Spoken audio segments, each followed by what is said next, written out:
Amis internautes, bonsoir. Merci de prendre le rendez-vous d'Icône Soir sur Icône TV. Jour historique de la commune de Covey et toute la région d'Agonly. Ce jeudi 27 mars 2025, l'Office du tourisme d'Agonly-Covey a été officiellement inauguré en présence des autorités locales, des têtes couronnées et des partenaires internationaux. Une initiative qui vise à préserver et valoriser le riche patrimoine culturel de la région tout en stimulant de son attractivité touristique. Les détails avec Jean-Théophile Oti, Gauthier Aizono.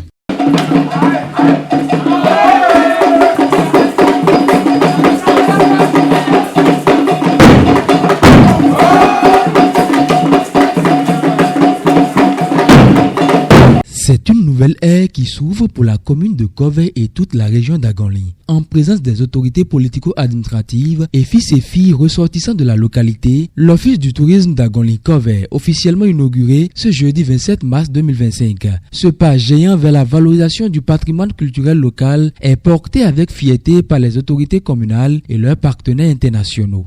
La promotion du tourisme à Covey et région, pour ne pas dire Agonly, relève désormais d'un enjeu majeur.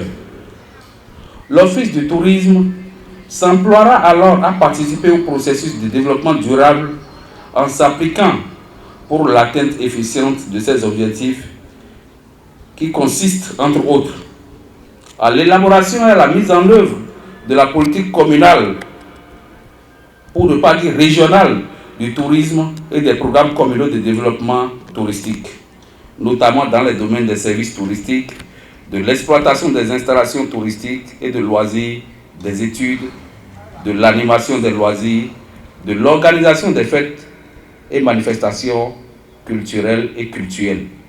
Une ambition qui s'accompagne d'une exposition patrimoniale mettant en lumière les trésors culturels de la région et un programme d'animation folklorique pour replonger les visiteurs dans l'univers envoûtant des rythmes traditionnels Guélédé, Lomba et Sato.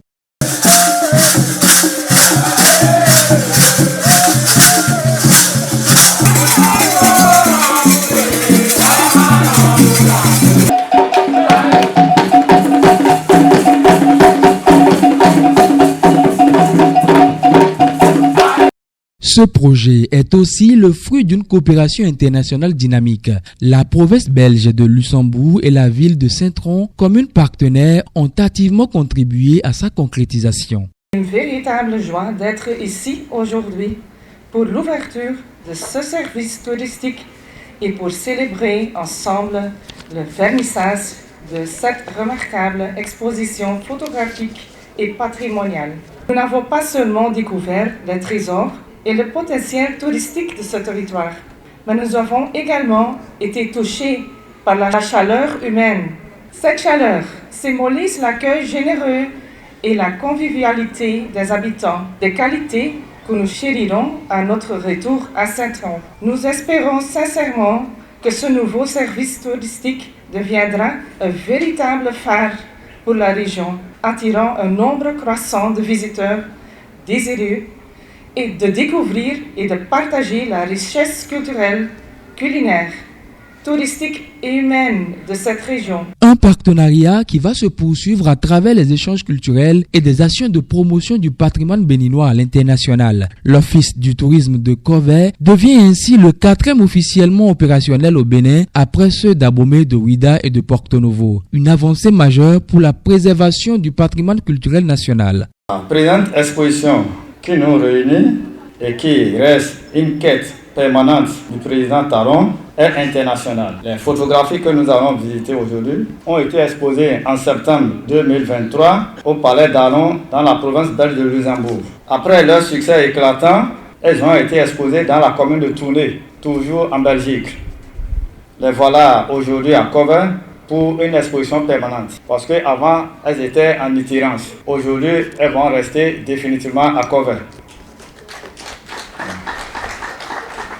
À travers tout ce que j'ai vu, entendu ici depuis ce matin, le patrimoine de Covey est vachement riche et il est temps que, ensemble, que chacun joue sa partition pour que ça contribue réellement au développement, pour que ça profite aux filles et aux fils de Covey. La cérémonie s'est achevée par une prière de bénédiction des têtes couronnées, un geste fort pour le rayonnement culturel d'Agonli et du Bénin.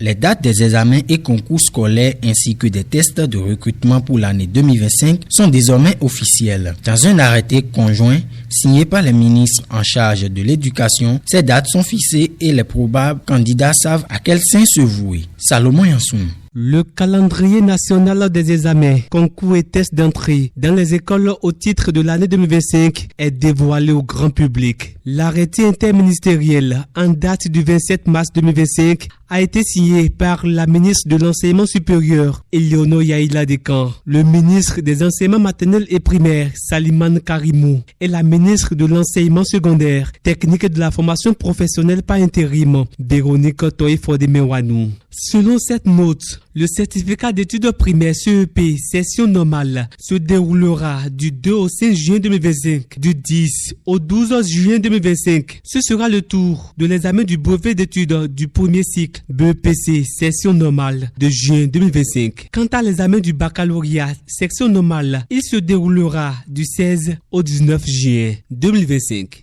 La douane nigériane a intercepté un important stock de carburant de contrebande dans l'état de Kebbi. L'opération a permis de saisir plusieurs litres de premium motor spirit d'une valeur estimée à 125 millions de naira. Ces autorités douanières ont animé une conférence de presse à cet effet.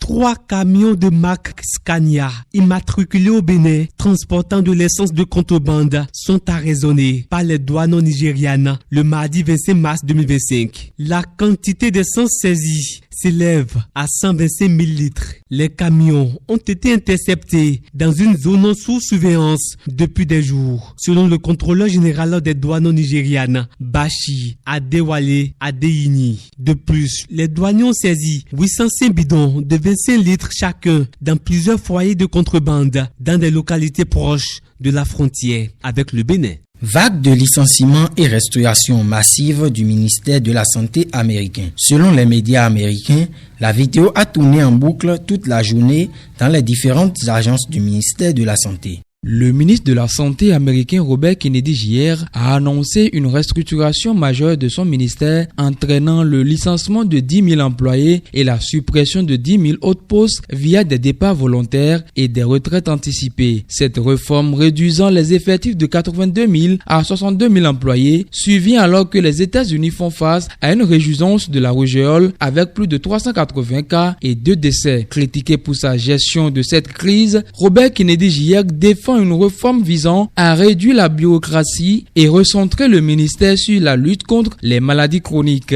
La réorganisation prévoit également la réduction du nombre de départements et d'antennes régionales. Cette politique s'inscrit dans la continuité des mesures prises par Donald Trump pour réduire l'administration fédérale malgré de nombreuses contestations.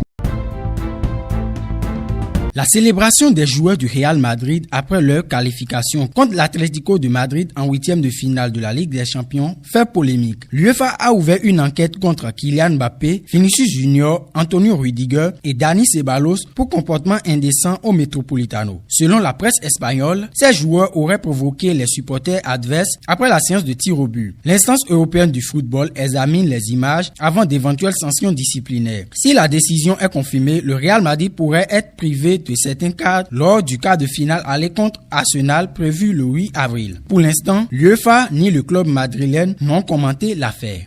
Amis internautes, ce sera tout pour Icône Soir de ce vendredi. Portez-vous bien et à lundi prochain.